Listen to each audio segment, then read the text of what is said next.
오늘 본문 말씀에 나오는 이야기는 노아의 대홍수 사건이 일어나기 바로 직전에 이 세상의 모습이 어땠는지를 우리에게 보여주고 있습니다.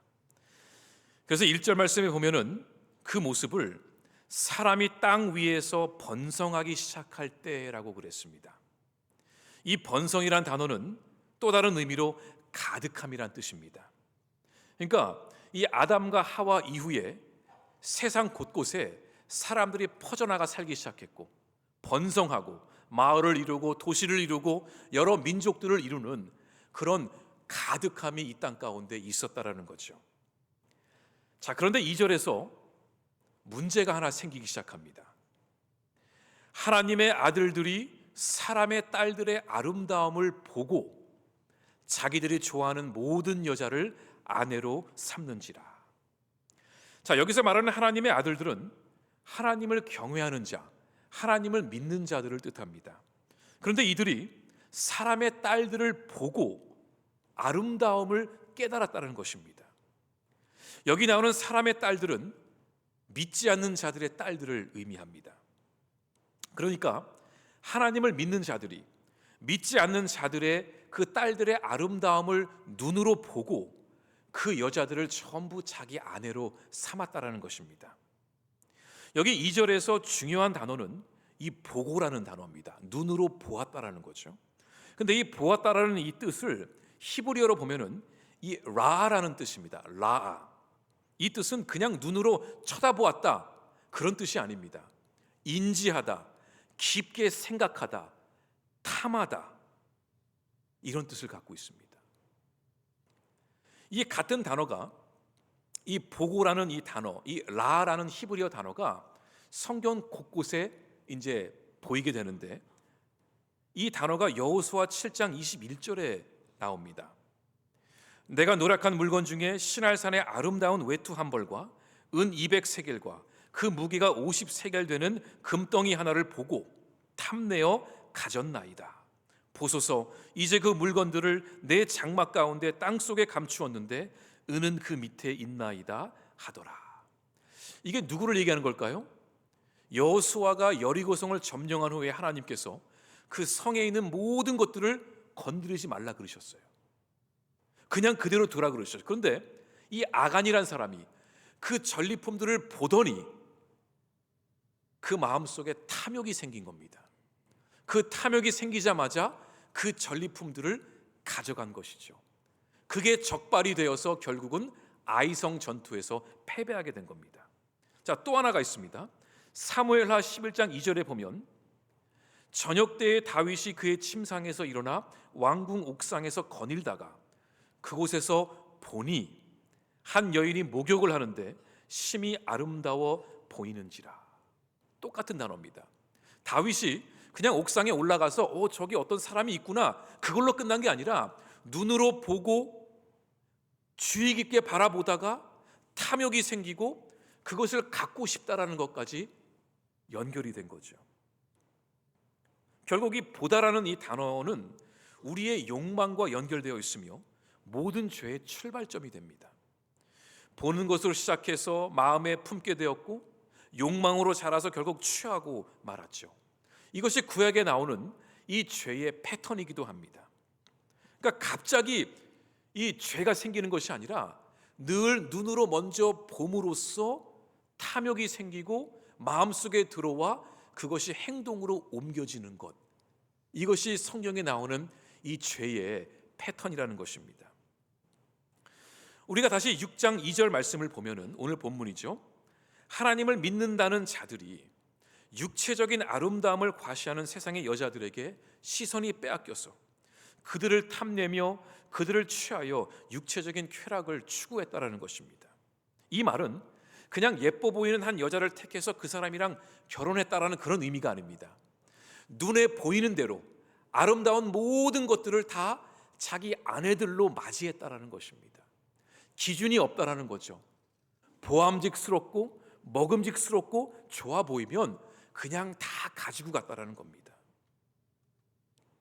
아름다워 보이는 여자들을 다 아내로 삼았는데 그 상대방 여자가 신앙이 있는지 신실한지 경건한지 내면적인 아름다움이 있는지는 전혀 신경 쓰지 않고 눈에 보이는 대로 취했다라는 거죠.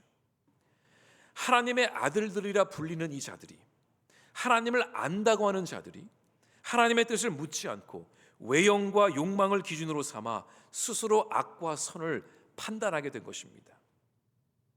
이 본문 2절을 통해서 하나님은 우리에게 무슨 말씀을 하시고자 하는 걸까요? 이것이 바로 그 당시 세상 사람들의 가치관이었다는 겁니다. 가치관. 여러분, 가치관이 뭐죠? 가치관은 선택의 기준이며 판단의 잣대입니다. 삶의 방향을 정하는 나침반이기도 합니다. 이 가치관은 우리가 무엇을 선택하고 무엇을 포기할지를 결정하게 하고 결국은 우리가 어떻게 살아가게 될지를 인도해 주는 것입니다. 내 인생에서 제일 중요하다고 여기는 것이 바로 나의 가치관이 되는 것입니다. 만약에 나의 가치관이 하나님의 가치관이라면 내 인생은 하나님 중심으로 살아갈 수밖에 없습니다. 그런데 나의 가치관이 세상이 말하는 아름다움이라면 내 인생은 자연스럽게 그 세상을 향해 흘러갈 수밖에 없는 것이지요. 그런데 하나님을 믿는다고 하는 자들도 이 세상의 가치관을 쫓아간 것입니다. 그들은 하나님이 없이도 살 수 있다고 믿었고 하나님께 묻기도 전에 자기 소견에 옳은 대로 살아갔습니다. 이것이 바로 하나님께서 보시기에 그들의 악함이었다고 말씀하십니다. 악함. 하나님의 뜻이 아닌 것을 따라가는 삶. 하나님은 그것이 악하다고 말씀하셨습니다. 그리고 그들의 악함을 보시고 더 이상 그들과 함께하지 않으시겠다고 선언하십니다. 그 내용이 본문 3절에 나옵니다. 여호와께서 이르시되 나의 영이 영원히 사람과 함께하지 아니하리니 이는 그들이 육신이 됨이라. 그러나 그들의 날은 120년이 되리라 하시니라. 하나님은 세상의 가치관을 따라 사는 자를 육신에 속한 자라고 말씀하셨습니다. 육신에 속한 사람, 내 육신의 쾌락을 위해 살아가는 사람, 내 눈에 보이는 대로 좋은 것을 택하며 살아가는 사람, 그런 사람들을 육신을 쫓는 자라고 말씀하셨어요. 그러면서 이 육신에 속한 삶은 하나님의 영과 함께할 수 없다고 그러셨어요. 육신을 쫓아가는 사람은 하나님의 영이 그 안에 들어갈 수 없다고 말씀하셨어요. 이 땅의 삶과 욕망만을 위해 사는 인생, 자기 탐욕을 채우는 데 인생의 목적을 둔 사람은 성령께서 함께할 수 없다고 그러셨습니다. 그러면 성령은 어떤 사람과 함께 하시는가? 성령님이 거하실 수 있도록 그 마음을 준비하고 삶을 가꾸는 사람과 함께 하시는 것입니다. 내가 말로만 성령님 나와 함께하여 주옵소서 한다고 성령님이 우리 안에 들어오시는 것이 아니라 그 하나님의 영이, 그 성령님이 내 안에 들어오실 수 있도록 내 마음을 내가 가꾸고 준비해야 한다는 것입니다. 하나님의 뜻에는 관심이 없이 살아가는 자에게는 하나님의 영이 머무를 자리는 없다는 것이죠. 우리는 육체의 본능을 따라 살며 보암직하고 먹음직한 것을 쫓으면서 동시에 하나님께서 우리와 함께 하시기를 기대할 수는 없다는 것입니다. 여러분은 지금 어떤 인생을 살아가고 계십니까? 여러분의 삶은 성령께서 들어오실 수 있는 자리로 준비되어 있습니까? 하나님께서 보시기에 여러분의 인생은 이 육신의 덩어리인가요? 아니면은 성령님의 전으로 살아가고 있습니까? 여러분은 어떤 가치관을 살아가고 계십니까? 세상의 가치관을 쫓고 있나요? 아니면은 하나님의 가치관을 쫓고 있나요? 아니면 양다리를 걸치며 그 중간에서 애매모호하게 미지근하게 살아가고 있나요? 두 가지의 가치관을 들고 살아갈 수는 없습니다. 세상의 가치관이든지 아니면 하나님의 가치관으로 살아가는 것입니다. 그런데 하나님께서는 이 육신의 욕망을 따라 사는 사람들과 함께하지 않으시겠다고 선언하셨지만 그들에게 다시 돌아올 수 있는 시간을 허락하셨습니다. 그러니까 우리 하나님은 심판을 선언하시지만 동시에 돌아오기를 원하시는 분이세요. 우리를 심판으로 인해서 우리를 멸망시키려는 것이 하나님의 목적이 아니라 그 심판이 이루어지기 전에 얼른 다시 돌아오기를 원하시는 분이라는 거죠. 3절에 보면 그 후반부 이렇게 나옵니다. 그러나 그들의 날은 120년이 되리라 하시니라. 하나님의 영이 육신을 따라가는 사람과 함께하지 않으시겠다고 말씀하셨지만, 하지만 그들에게 120년의 유예 기간을 주시겠다는 거예요. 하나님이 기다리시겠다는 거죠. 그 기다림의 시간 동안 이 세상 사람들이, 하나님을 믿는 자들이 회개하고 돌아올 수 있도록 하시겠다는 것입니다.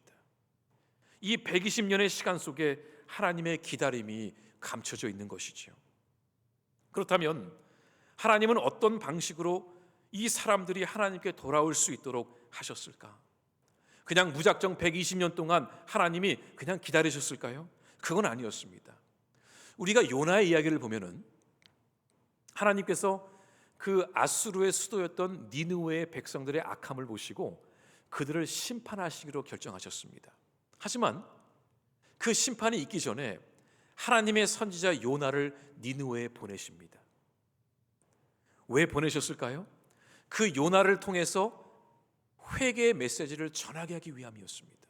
그래서 심판이 오기 전에 그 니느웨 사람들이 돌아올 수 있도록 그 기다림의 시간을 주신 것이죠. 마찬가지로 이때에도 하나님은 세상 가운데 눈여겨보신 노아를 부르셨고 앞으로 다가올 홍수를 준비하게 하셨어요. 그리고 노아에게 앞으로 임할 심판을 대비하여 축구장보다 더 큰 그 방주를 만들라고 명령하셨죠. 우리는 흔히 아까 우리가 읽은 말씀에서 이 120년 동안 하나님이 기다리겠다는 그 말씀을 보고 노아가 방주를 만드는데 120년이 걸렸구나 생각합니다. 그런데 성경 어디에도 노아가 방주를 만드는데 120년이 걸렸다고 말하지는 않습니다. 하지만 분명히 노아는 하나님의 명령을 받은 후에 즉시 방주를 만들기 시작했을 것입니다. 그러면 실제로 이 노아가 방주를 만드는데 얼마나 걸렸을까요? 추측을 해보니까 아마도 노아는 세 아들들과 함께 이 방주를 만들기 시작했을 것입니다. 적어도 4명이 이제 이 방주 프로젝트를 시작을 한 거죠. 성인 4명이서 예를 들어서 추측해 보는 겁니다. 성인 4명이서 축구장보다 30m가 더 긴 방주를 짓는다면 얼마나 시간이 걸렸을까?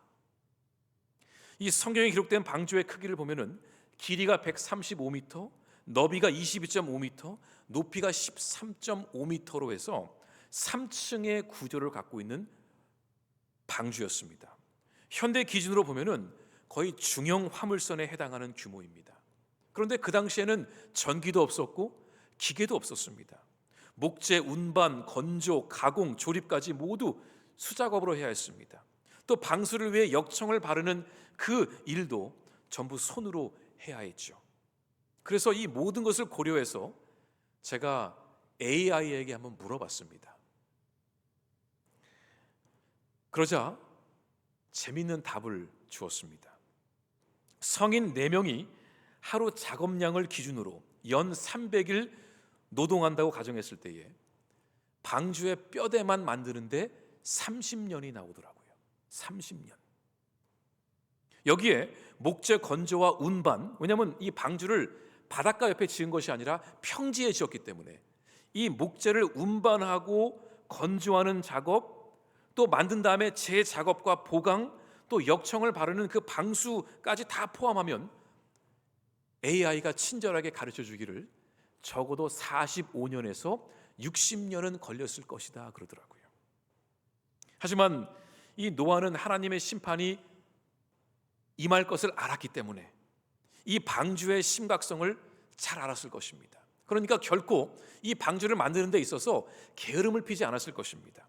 그는 열심히 이 방주를 만들었을 것이고, 이런 점을 종합해 보면은 노아는 최소 50년 정도의 시간을 들여 방주를 만들었을 가능성이 크다는 것입니다.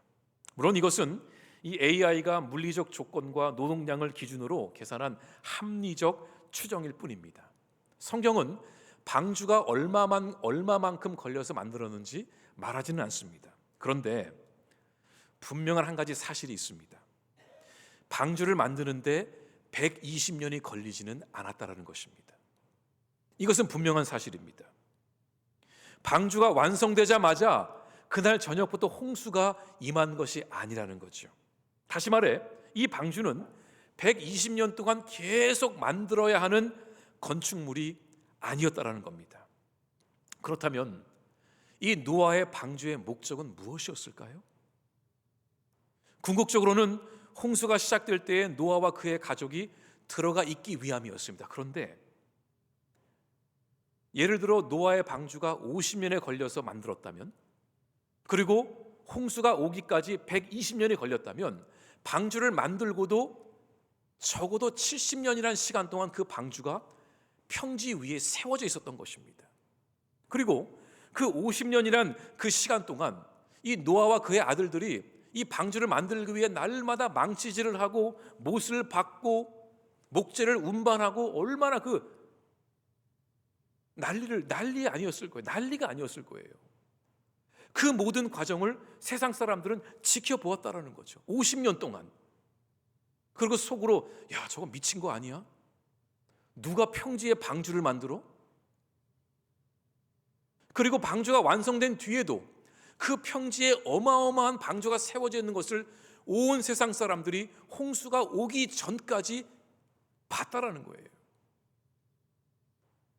무슨 뜻이냐면 이 방주는 만드는 과정부터 그 모든 것이 세상 사람들에게 보여주는 회개의 메시지였다라는 거예요. 방주가 있다라는 것은 하나님의 심판이 있다라는 것이고, 그 심판이 오기 전까지 하나님이 기다리고 있으니 세상 사람들이 얼른 돌아오기를 바란다라는 그 경고와 은혜와 회개의 메시지가 포함되었던 것입니다. 세상 사람들은 노아의 그 모습을 보고 이해하지 못했을 것입니다. 하지만 노아는 그 일을 멈추지 않았고 하나님의 말씀하신 것들을 묵묵히 해나갔습니다. 방주는 그 자체로 하나의 증거였고 하나님이 주시는 회개의 메시지였던 것이죠. 하지만 세상 사람들은 그 방주가 눈앞에 버젓이 있음에도 불구하고 하나님의 심판을 가볍게 여기고 하나님께로 돌아오지 않았다라는 것입니다. 그 이유를 성경은 이렇게 설명합니다. 4절입니다. 당시 땅에는 네피림이 있었고 그 후에도 하나님의 아들들이 사람의 딸들에게로 들어와 자식을 낳았으니 그들은 용사라 고대의 명성이 있는 사람들이었더라. 이 말씀이 의미하는 바는 이렇습니다. 그 시대에는 이 네피림이라 불리는 자들이 있었습니다.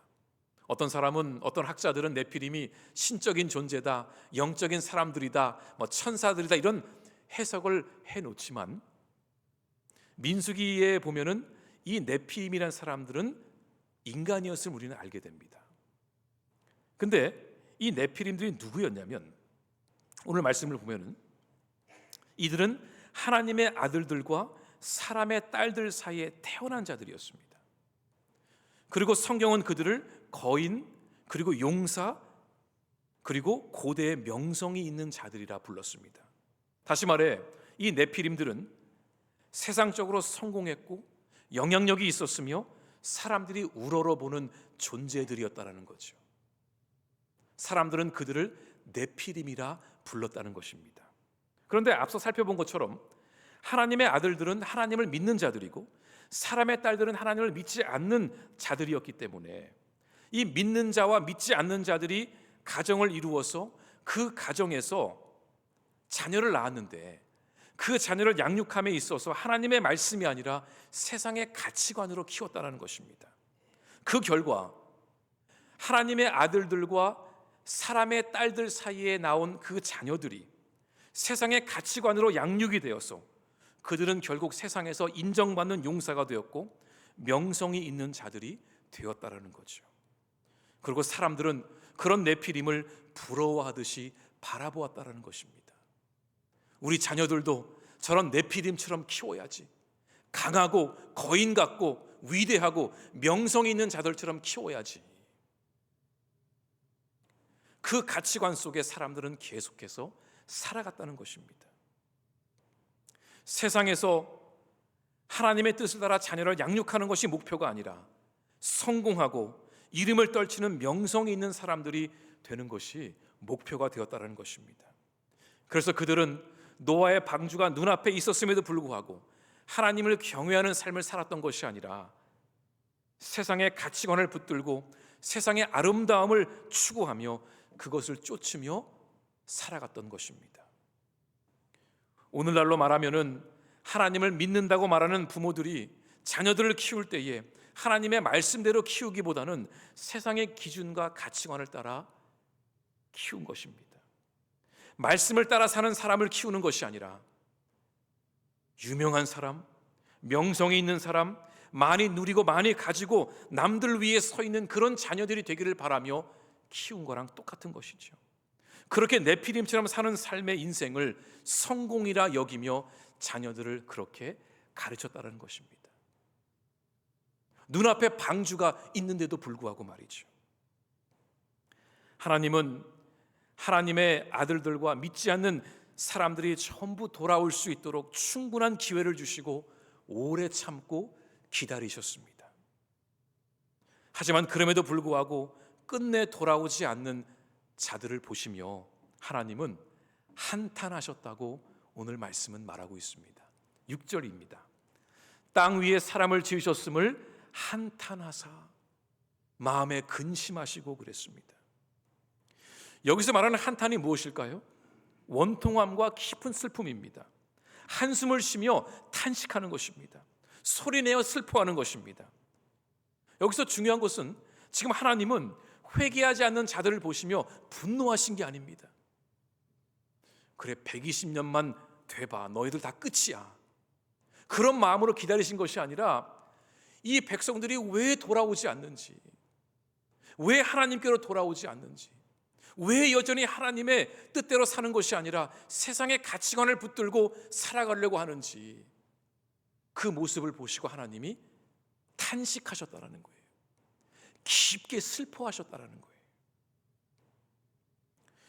오늘 이 말씀은 큰 틀에서는 하나님께로 돌아와야 할 세상 사람들에게 주는 메시지임은 분명합니다. 하지만 동시에 우리 믿는 자들에게 주시는 엄격한 경고이기도 합니다. 하나님을 안다고 자부하는 우리들, 하나님을 믿는다고 고백하는 우리들, 하나님의 자녀라고 여기며 살아가는 우리들을 향한 말씀이라는 것이죠. 살고자 한다면 죽어야 하는데, 높아지고자 한다면 낮아져야 하는데, 첫째가 되고자 한다면 꼴찌가 되어야 하는데, 그래서 우리 주님은 이 땅에 오실 때에 큰 말을 타고 오신 것이 아니라 나귀 새끼를 타고 들어오셨는데, 가장 높은 자이심에도 불구하고 가장 낮은 곳으로 오셔서 우리에게 섬김을 보여주셨는데, 그런데 하나님을 믿는다고 하는 자들은 말로는 하나님의 자녀라 말하지만 왜 자꾸 세상의 가치관을 추구하고 세상의 방식대로 성공하려고 하고 왜 세상이 말하는 명성과 힘을 붙들며 살아가려고 할까요?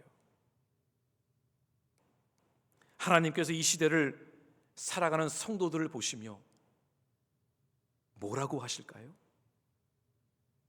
하나님께서 이 시대를 살아가는 목회자들을 보시며 뭐라고 하실까요? 이 시대의 교회들을 바라보시며 하나님은 뭐라고 하실까요? 여러분, 하나님의 탄식 소리가 들리지 않습니까?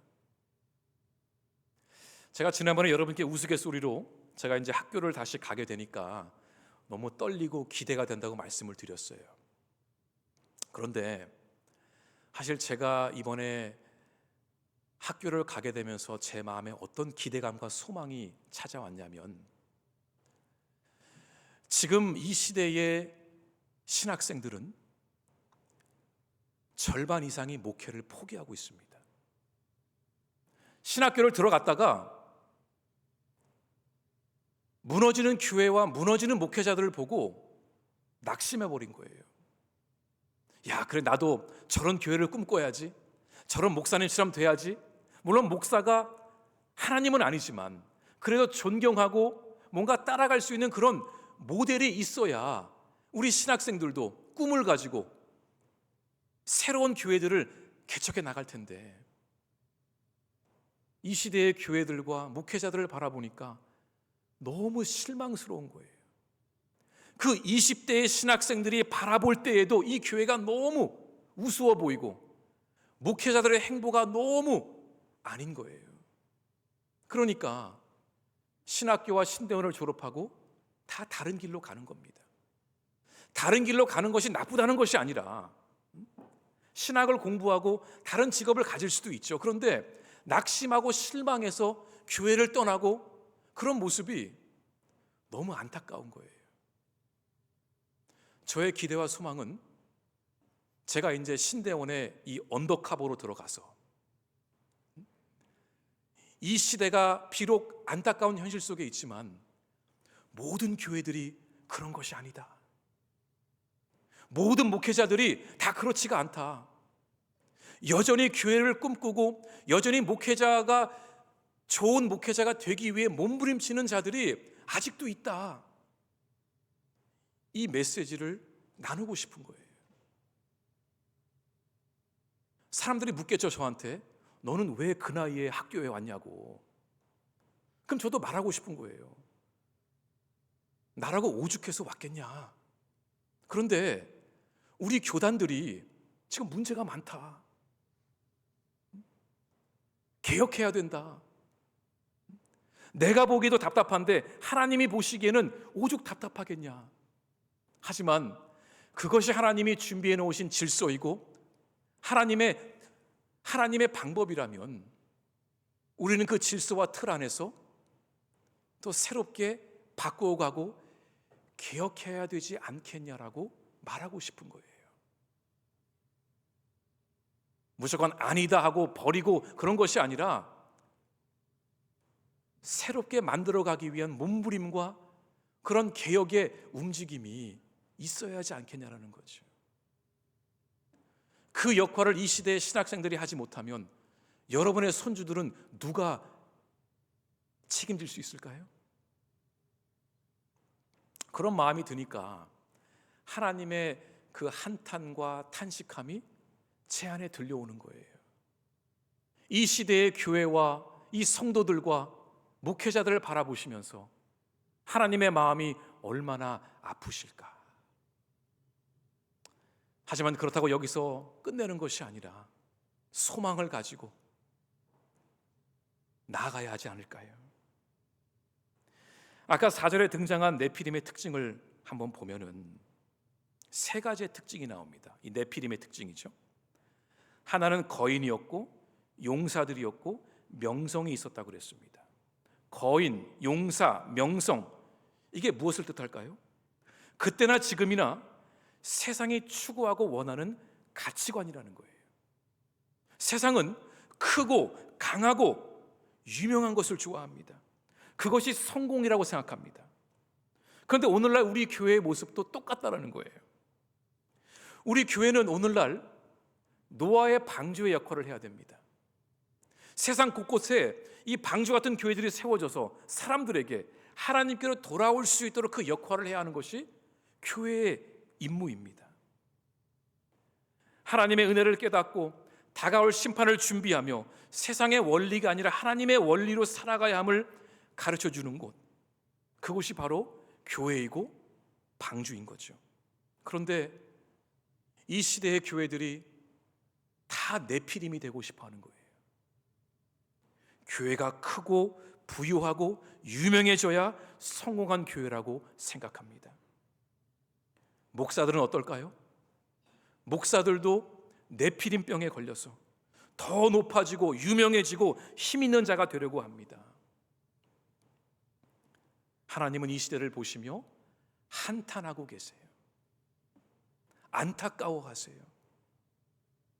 그런데 이 절망적인 상황 속에서 오늘 본문 말씀은 이렇게 끝이 납니다. 8절입니다. 우리 함께 읽어볼까요? 그러나 노아는 여호와께 은혜를 입었더라. 절망 가운데 있는 것처럼 보이지만 이 마지막 절은 우리에게 소망을 줍니다. 모든 사람들이 네피림처럼 살아가려고 하지만 그러나 그 중에 하나님께서 눈여겨보신 노아가 있었다라는 거예요. 이 노아는 신실하게 하나님을 바라본 사람이었습니다. 하나님은 세상을 보시며 한탄하셨지만, 마음이 아프셨지만 노아를 보시면서 위로를 얻으셨어요. 흡족해 하셨어요. 아무리 악함과 죄악과 네피림들이 판을 치고 있어도 그 중에는 노아처럼 신실하게 순종하며 그 방주를 짓고 하나님의 날을 기다리고 있었던 그 노아와 그의 가정이 있었기 때문에 하나님은 이 세상을 끝내시는 것이 아니라 또 다른 구원의 계획을 준비하셨던 것입니다. 저는 여러분께 이 질문을 드리며 설교를 마치고 싶습니다. 여러분은 하나님이 보시기에 탄식하는 자인가요? 아니면 하나님이 위로를 받으시는 자인가요? 우리 모두 다 하나님의 자녀로 부름받았는데 하나님의 입장에서 하나님의 시선으로 볼 때에 여러분은 하나님의 마음을 아프게 하는 자입니까? 아니면 하나님의 마음을 시원케 하는 자입니까? 이 가치관의 중요성입니다. 세상의 가치관을 쫓아갈 것인가? 아니면 하나님의 말씀대로 하나님의 원리대로 가치관을 쫓아갈 것인가? 그 질문을 여러분께 꼭 던지고 싶습니다. 또한 우리 교회는 이 세상에서 노아의 방주의 역할을 감당하고 있는가? 사람들이 우리 교회를 보면서 야, 그래도 하나님이 살아계시는구나, 이 메시지를 전할 수 있다면 우리는 그 방주의 역할을 하고 있는 것일 것입니다. 그런데 그러기 위해서는 목사 혼자 떠든다고 되는 게 아니더라고요. 모든 교인들이 함께 힘을 모아주셔야 돼요. 우리가 결단하고 힘을 모아서 이 시대의 프랑기 교회가 방주가 되겠습니다. 우리 한 사람 한 사람이 그럼에도 불구하고 노아처럼 신실한 사람들이 되겠습니다. 그런 결단과 각오가 있을 때에 우리는 이 시대의 귀한 방주로 쓰임받게 될 것입니다. 이번 한 주 우리는 또다시 영적 싸움 속에 들어가야 됩니다. 오늘 주신 말씀을 붙들며 하나님, 우리의 가치관이 세상의 가치관이 아니라 하나님의 가치관을 붙들고 살아가게 하여 주시옵소서. 제가 주님께 기쁨이 되는, 주님의 마음을 흡족해 하는 그런 믿음의 사람이 되게 해 주십시오. 이 기도와 결단이 저와 여러분의 기도와 결단이 될 수 있기를 간절히 바랍니다. 우리 같이 말씀을 붙들며 결단의 기도 드리겠습니다. 하나님, 오늘도 주님의 살아계신 말씀으로 우리의 심령을 향해 선포해 주심에 감사드립니다. 주님의 말씀은 양날 검처럼 날카로워서 우리의 골수를 쪼갤 수 있다 말씀하셨습니다. 그 주의 말씀이 우리의 심령 가운데 들어와 우리의 마음이 아프고 힘들 수 있지만 우리에게 깨달음을 주옵소서. 이제 오늘부터 세상의 가치관이 아니라 네피림을 쫓아가는 인생이 아니라 하나님의 가치관으로, 하나님의 사람으로 경건하게 살아가게 하여 주시옵소서. 우리의 가치관이 세상의 가치관이 아니라 하나님의 가치관이 되게 하시고 우리의 인생이, 우리의 가정이 노아처럼 구원에 이르는 축복의 통로로 쓰임받게 하여 주시옵소서. 더 나아가 우리 프랑기 교회가 이 시대에 구원의 방주의 역할을 감당하게 하여 주옵소서. 우리 교회뿐만이 아니라 이 무너지는 한국 교회 가운데 하나님 곳곳에서 거룩하고 경건한 신실한 방주들이 세워지게 하셔서 수많은 영혼들이 주님께로 돌아오는 그 구원의 역사가 임하게 하여 주시옵소서. 우리 이 시간 결단의 기도 함께 드리겠습니다.